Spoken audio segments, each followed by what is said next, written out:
insult as time.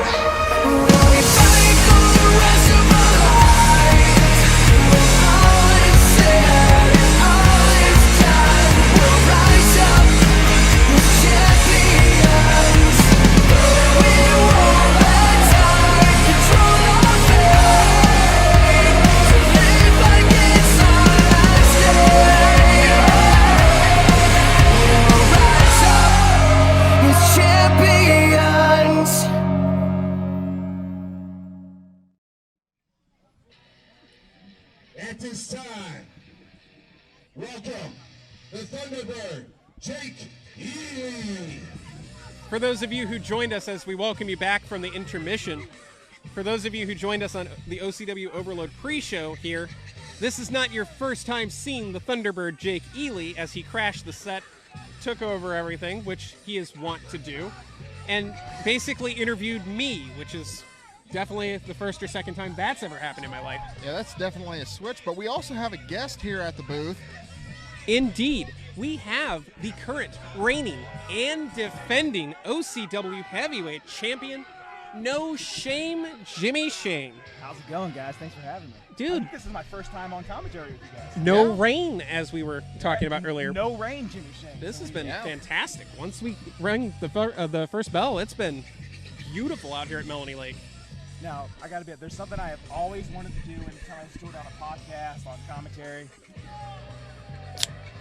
Yeah, sip a beer for the working man right there. Yeah, we oh, got hell beer. yeah. We got beer here at the lake. That's like a catchphrase for you. We got beer. Because I just want to sit back and watch this match as a fan. I am very eager to see Marion Fontaine. The world's finest semi-pro wrestler, Marion Fontaine.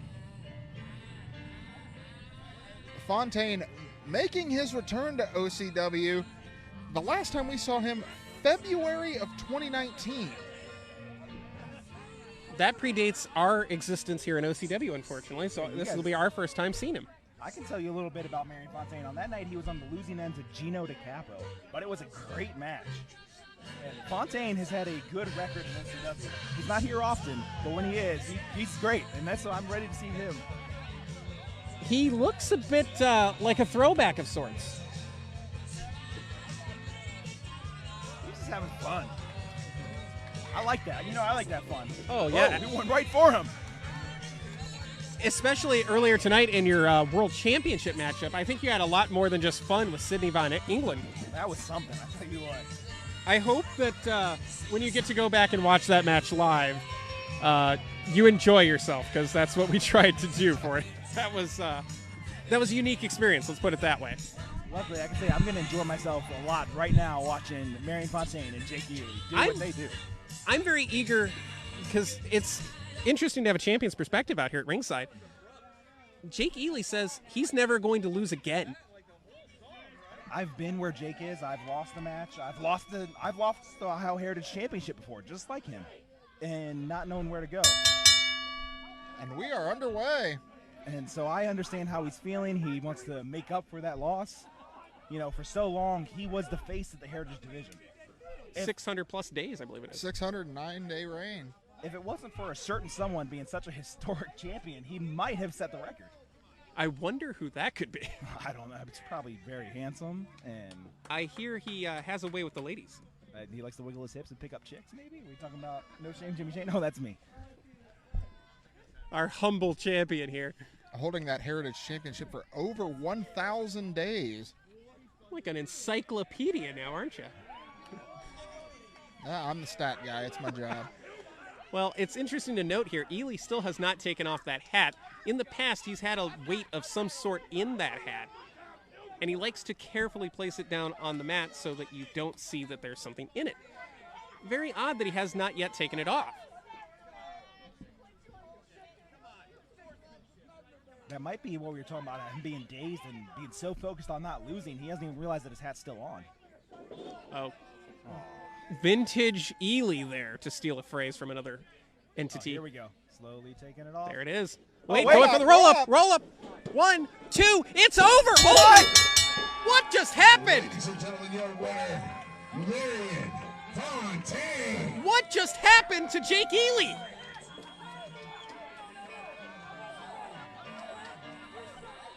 So much for not losing again. That couldn't have been more than like 60 seconds. Oh my! Jake Ely has gone from being one of the top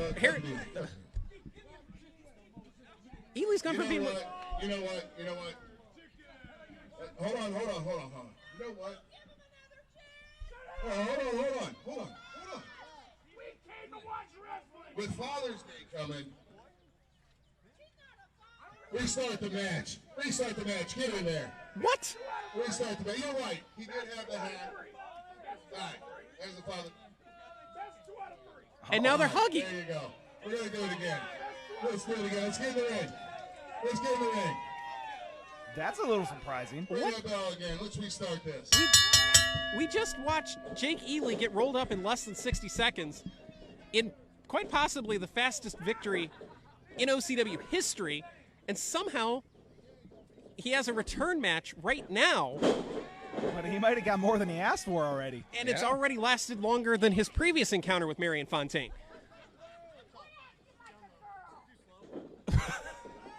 He really does enjoy having fun. Again. Another roll up. Almost lightning striking twice for the Thunderbird. Yeah, it was pretty close. Ely is stunned, and you can see it just on the look on his face here. Fontaine is just having a good time, champ. Sorry, I got focused on watching the match. I forgot that I was here.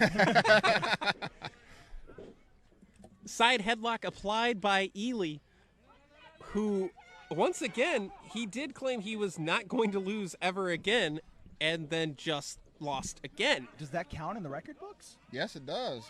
My understanding is it's an official match. The referee's decision is final. So we now have 8 matches here tonight. Yeah.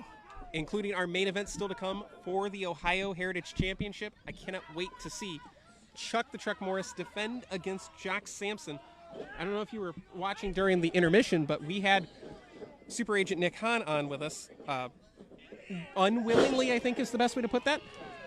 And he was very confident about the championship coming home to the entourage. I mean, that's how Agent Nick Hahn goes, right? His confidence can be a good thing and a hindrance, depending on what happens in the ring. Oh, Ely holding on there. Oh, Ely taking control now. Back to the side headlock by Ely. Control has basically been the name of the game here. Now, I don't know if you heard right there. Ely, this is something that he says a lot in the locker room. He says he's the king of the headlocks. Really? And I don't know why he says it. That does sound like something Jake would say, but he's in the cover here. Oh, man, that was 2. Ely to the outside. It's exciting with Marion Fontaine in here just simply because he just beat a former Heritage champion in seconds with a roll-up. So for him, there's really nothing to lose. He's already got one up on a former champion. That right there has to put him in line for something in OCW, I'd imagine. That's got to shoot him up the rankings, at least in the Heritage title division. Nobody home on the elbow. Because, Paulie, I've heard you say this on commentary, and I agree with you. Jake Ely is good. The problem is he knows it. His confidence is not confidence. It is arrogance.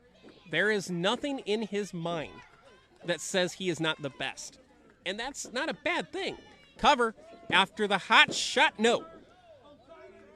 But arrogance is a problem, and that is kind of where he's been stuck at since the whole Thunderbird was developed and unleashed on the world back at your second house party. Because I think your exact wording is, pound for pound, he might be the most skilled wrestler in OCW. He very well might be. Yeah. I mean, look at the last time we were here at Melanie Lake for a big show like this at Beach Bash 2 years ago. He beat Matt Taylor in a 2 out of 3 falls match. And if I recall correctly, he used a steel chair in the first fall to create an injury to capitalize on the second and third fall. Yeah, so even that, he made himself lose. So he, he's smart, he's good. And he's got the cover here. 2 count.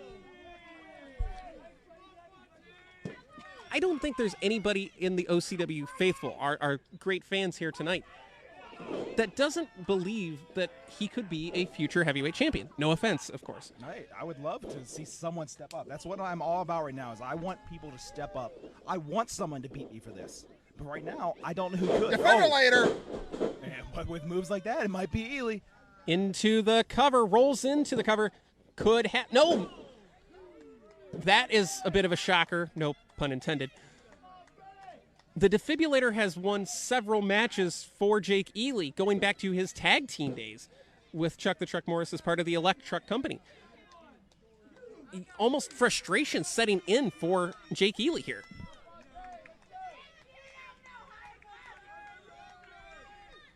And you can see that look. What is it going to take? Maybe it's going to take that super kick. Almost like a thunderbolt from the heavens for the Thunderbird. But here's something that I noticed. So after he got pinned in that first match, and Fontaine took the hat and kicked it away, so Ely might not have that weight. That's a good point. Big clothesline there.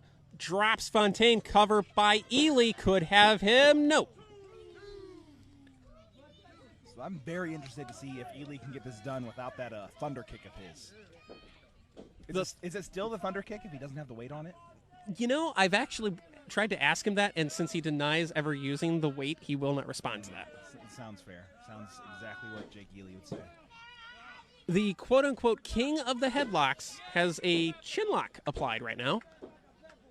I wonder if that's like a nearby nation that he has a good diplomatic relationship with. It's like the Switzerland of Yeah, headlocks. There you go. Going for the sunset flip, but Ely is dragging Fontaine to the ropes. It's not very often that Ely shows some power like that. No, he's usually outpowered in most of... Oh, what? Papa Smurf kicks him. Cover. And he got... Oh, my... He almost got him again, did Fontaine. And you'd have to give the assist in that particular case to our ref, Papa Smurf. Ely holds the ropes, and yeah, he is one of the smartest men in OCW. But the Nice drop drop kick kick. he did not see coming. Cover by Fontaine for the win. No. 2 count only.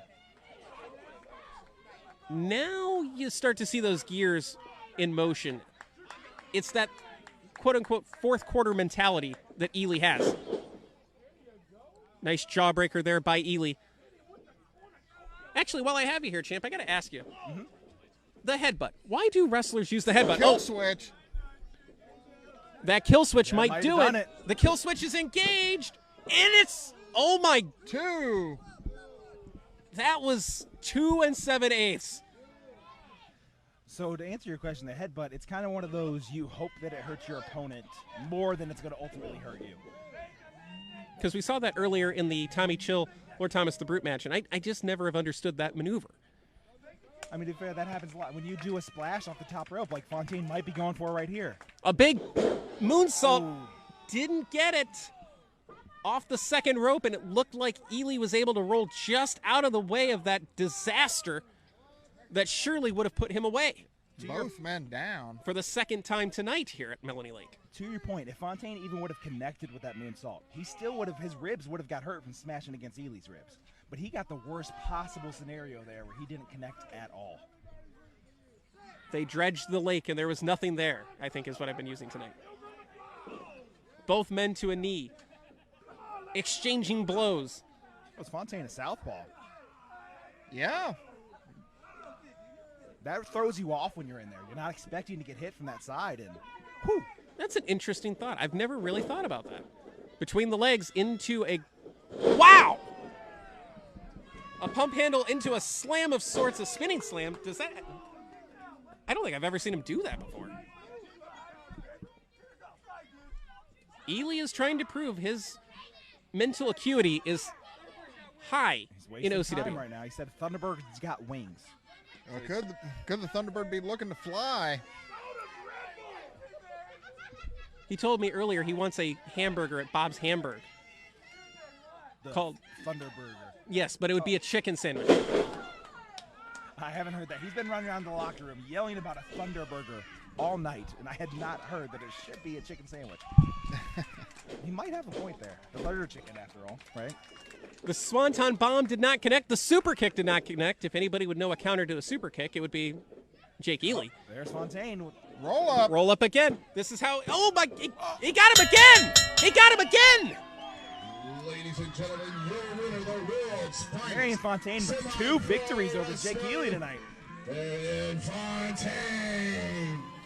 Marion Fontaine is 2-0 tonight over the Thunderbird Jake Healy. Wow. Look at the look on Healy's face. He can't believe it. The mighty have certainly fallen. Oh, come on. Come on. And now, Ely is putting the boots to Marion Fontaine. I told you I just wanted to watch this match, but I'm not watching it anymore. Uh-oh. I think the champ is leaving the ring, leaving the commentary position, and I think he is Heading straight about for the tired ring. of Ely's shenanigans post-match here. He's lost twice as Ely. Best 3 out of 5.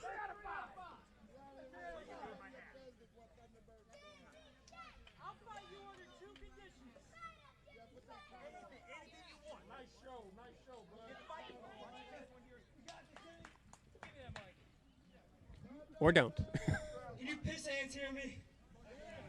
Hey, now. Listen, Jimmy, I will fight you under 2 conditions. One, it's for that title, baby. Of course. Oh, yeah? Okay. And the second one is that it's next week, baby. See ya.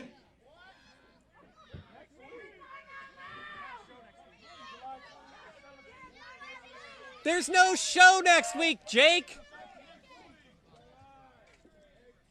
Now, you all just learned about something that we all know in the back.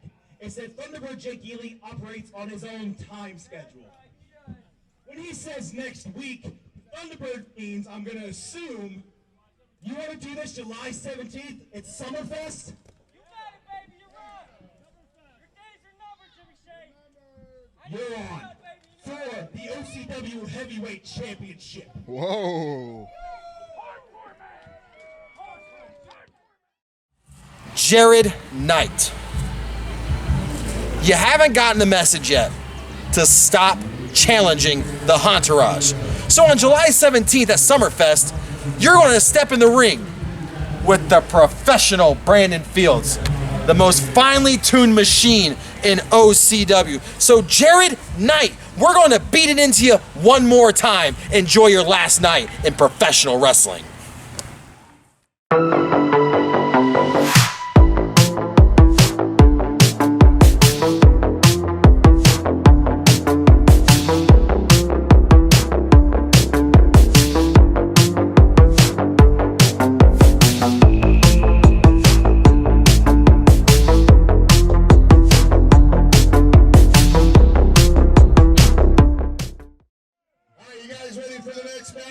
I don't think you have to talk the boss man into fireworks.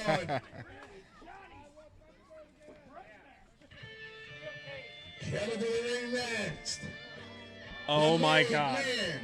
Gino DeCapo. Did you just think of what I just thought about?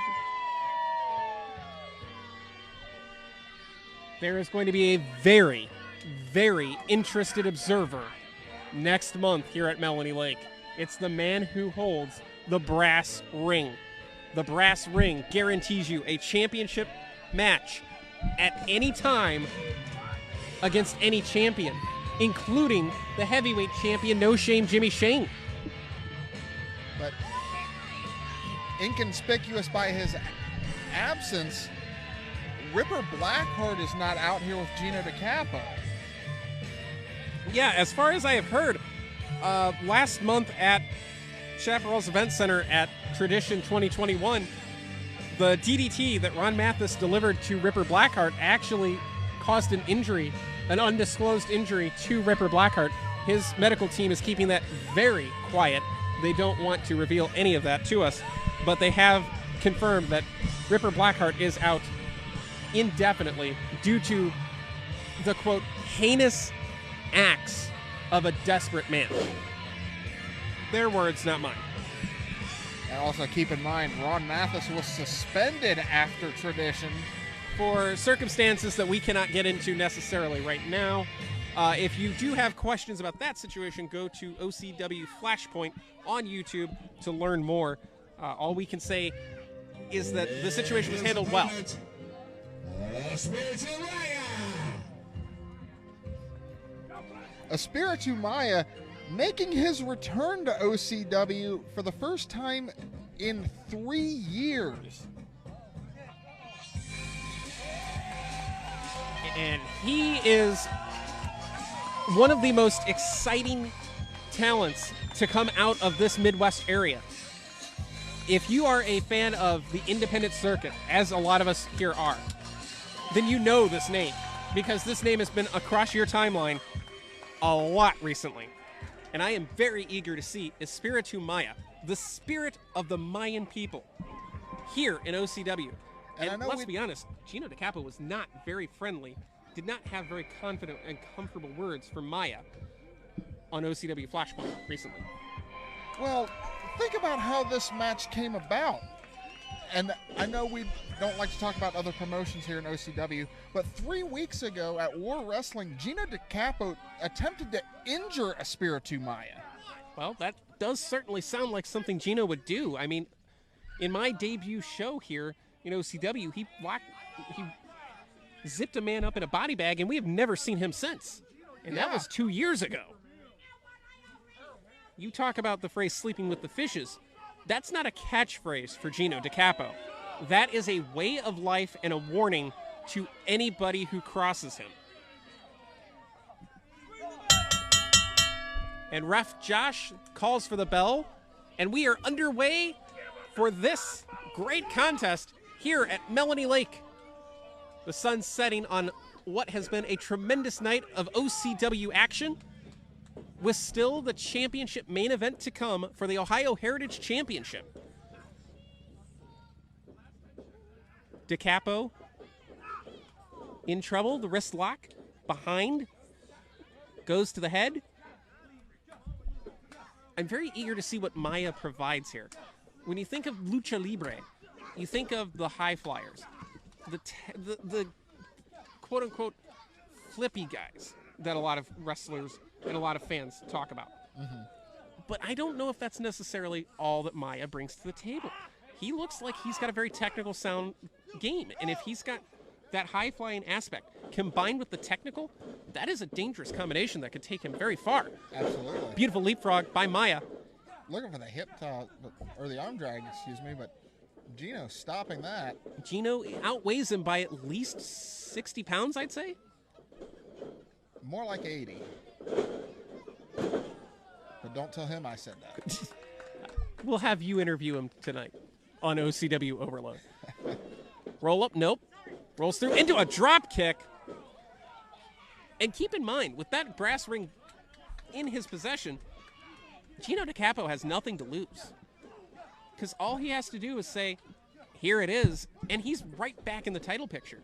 Obviously, wins and losses matter more so than ever before, but having that golden ticket, quote-unquote, is a very dangerous place to put somebody. Just ask Matthew Taylor 2 years ago when he cashed in his brass ring opportunity and won the championship from Jimmy Shane, which has to be a bit off the ropes, and I don't think he got all of it. Looked like maybe an arm drag. Instead, Gino kind of collapsed on him, trying to counterbalance the weight there. And now the spirit of the Mayans might be strong within him, but I don't think he's going to lift the larger DeCapo. Manhattan drop. And a big clothesline. And you can see that look of disgust on the face of DeCapo.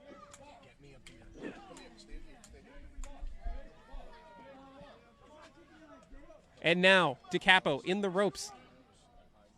Maya kind of trapped there. Camel clutch in the ropes. This is dangerous, and he's got a 5 count. Credit to ref Josh. Since that opening match, he has really calmed down and been able to keep control of the action. Shot to the midsection. And one to just underneath the chin. It wasn't an uppercut, but it might as well have been. Into the corner goes Maya. And full steam ahead comes DeCapo.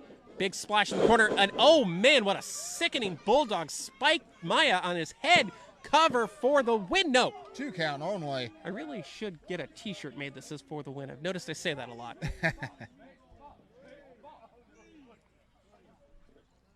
But it is about the win. That's what we're doing here. Wins and losses. That is what matters when it comes to OCW championships. Big shot to the back by DeCapo. And the made man knows all he's got to do. I got the brass ring. He can cash that shot in at any time. Including next month right here at Melanie Lake. Nice elbow drop there. Goes into the cover, shoots the half, and he's got 2. That is one of those things that as a champion, I would imagine, and I can't speak on this from personal experience, that has to weigh on your mind. Yeah. Jimmy Shane just put the championship on the line next month here in our main event at Melanie Lake, knowing that DeCapo was lurking and took him to the limit last year, or 2 years ago, excuse me. It's been so long since we got to call action here at Melanie Lake. Well, Gino almost won the championship on multiple occasions in the summer of 2019. Including right here under the lights at Melanie Lake.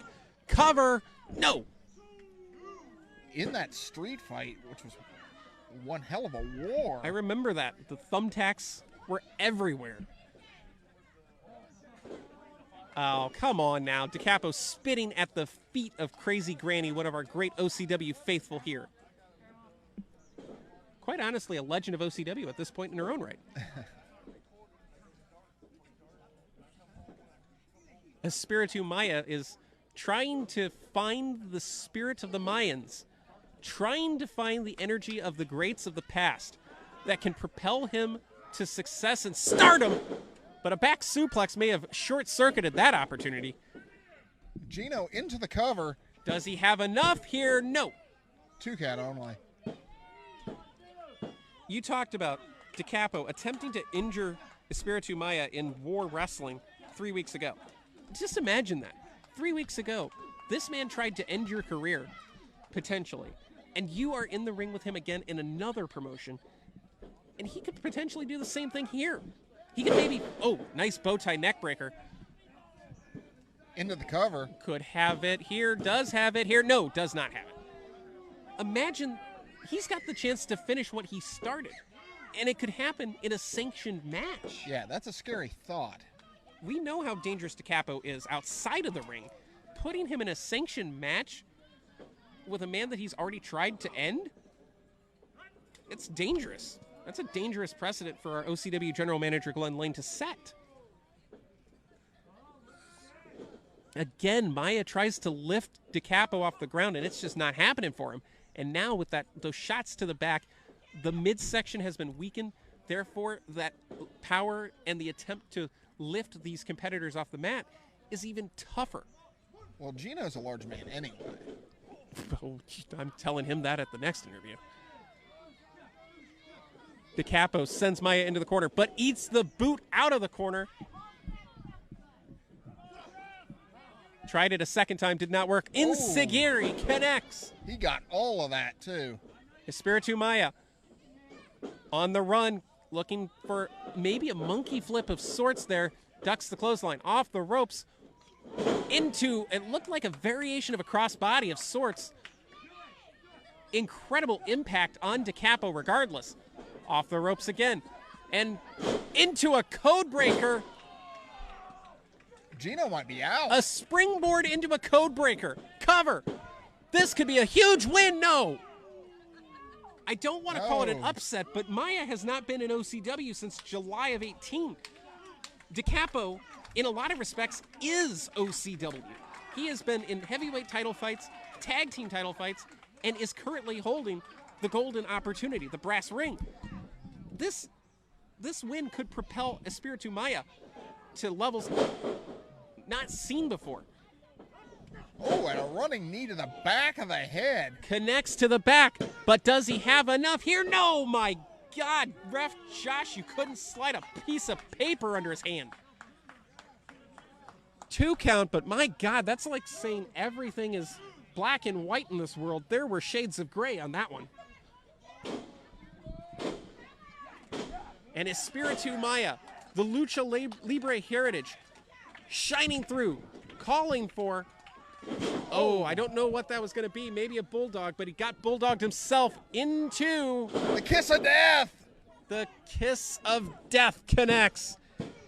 And Espiritu Maya sleeps with the fishes. Ladies and gentlemen, your winner, the made man, Gino DeCapo.